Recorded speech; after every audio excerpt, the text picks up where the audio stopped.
The existence of suffering is inescapable in this world, as Buddha told us.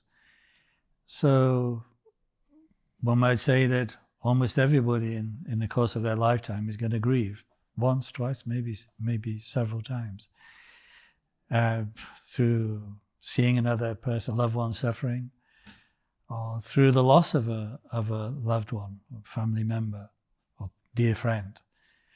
And so, as one might say, there's nothing to be surprised about in this. Neither is there any need to feel that one is making a kind of, as a spiritual person, as a Dharma practitioner, one should be immune to this. One should rise above it. Now, of course, at the level of kind of supreme realization, supreme selflessness, like the Buddha, there's no personal upset about such things, such natural processes. Instead, there's just boundless compassion for those who are suffering.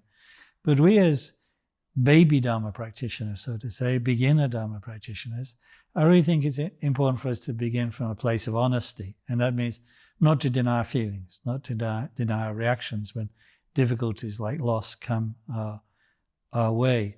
But at the same time, to retain the kind of sense that it's inevitable. It's not that it's kind of a shock or interruption to the natural order. It is the natural order. Life is flowing, life is changing. Things are coming together and falling apart. As Lord Buddha said, the end of all meeting is parting. Again, as another master said, it's like our friends and relatives in this life. It's like somebody we met today. We went to the marketplace for the first time from different villages. We all met in the market. We shared maybe a meal. We shared happiness. And then in the evening we parted to return to our own places. That's the nature of meeting and parting, the nature of relationships. So yes, there's joy of meeting, but also the suffering of parting. But of course there can be the joy of re-meeting too. Because from a Dharma point of view, we meet and re-meet. We meet and lose. We lose and re-meet. Their beings throughout the kind of, from the beginningless time in samsara, that's what's been going on. So there's a kind of simple honesty about grief, in that we're just acknowledging the natural order, the natural way of things, without being offended by it, without trying to run away or blind ourselves to it. And if we can do that, if we can see that kind of simple honesty that our grief is exposing to us, in the sense of exposing to us something about the truth of the world, then there's a possibility of doing something more with it, which is to then acknowledge, well, everybody feels, right now there may be countless others feeling something similar to me, experiencing some similar loss, which to them is the most tragic of all things right now.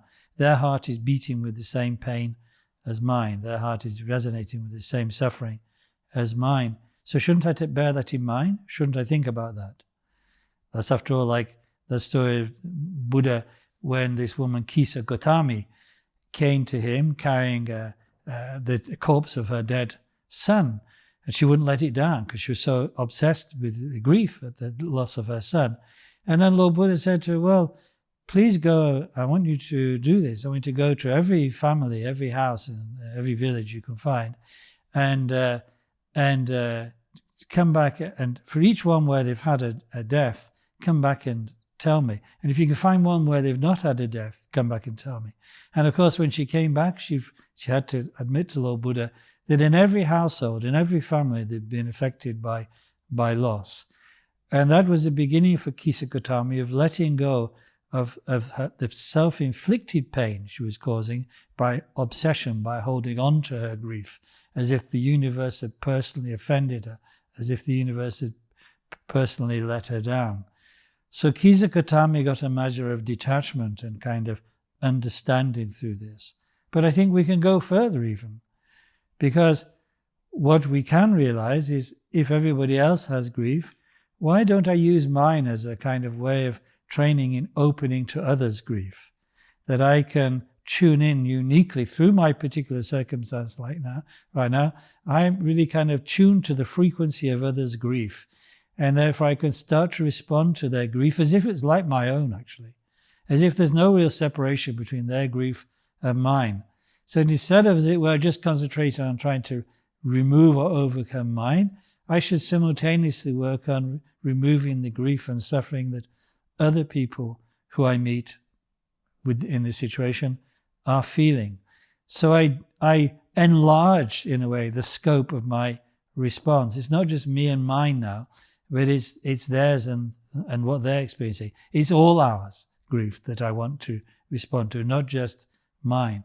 And so out of one's grief, genuine grief at loss, a genuine loss, comes in the extremely beautiful, this capacity for compassion, for opening to others, to dedicating oneself finally to trying to liberate others from imprisoning themselves in their loss, for ruining their lives through obsession with loss. So first, we open up to the naturalness of loss. Then we start to open up to other people's sense of loss, of grief, and through that compassion will grow. So a beautiful flower has been created, one might say, a beautiful fruit has been produced through that simple fact of human grief.